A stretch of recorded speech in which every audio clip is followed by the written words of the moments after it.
बहुत समय पहले की बात है। एक घना जंगल था जहां सभी जानवर मिलजुल कर रहते थे।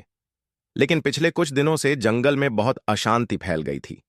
शेर, जो जंगल का राजा था, बूढ़ा हो चुका था और अब फैसला लेने में चूका करता था। एक दिन सभी जानवरों ने मिलकर एक पंचायत बुलाई। पंचायत में हाथी, लोमड़ी, बंदर, खरगोश, भालू और अन्य जानवर आए। शेर ने कहा, मैं अब बूढ़ा हो गया हूं। अब जंगल को चलाने के लिए किसी समझदार और न्यायप्रिय जानवर की जरूरत है। आज हम तय करेंगे कि अगला नेता कौन होगा। सबसे पहले हाथी बोला, मैं सबसे ताकतवर हूं, इसलिए मुझे जंगल का नेता बनना चाहिए। फिर भालू बोला, मैं ठंडे इलाकों में भी रह चुका हूं, मुझे बहुत अनुभव है। लोमड़ी चालाकी से बोली, मुझ में बुद्धि है और नेता को बुद्धिमान होना चाहिए। बंदर हंसते हुए बोला, पर मैं तो सबसे चंचल हूं, मैं सबको हंसा सकता हूं। क्या खुश रहना भी जरूरी नहीं?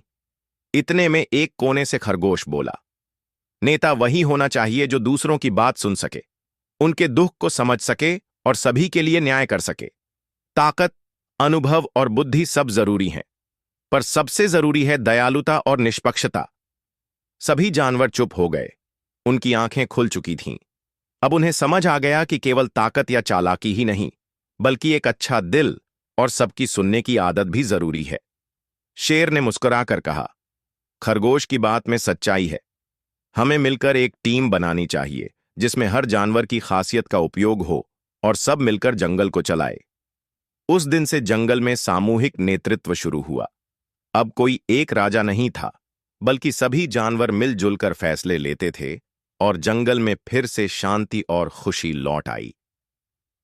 इस कहानी से हमें यह शिक्षा मिलती है कि एक अच्छा नेता वही होता है जो दूसरों की बात सुने, सबके लिए सोचे और न्याय करे। अकेली ताकत या चालाकी कभी भी नेतृत्व की पहचान नहीं होती।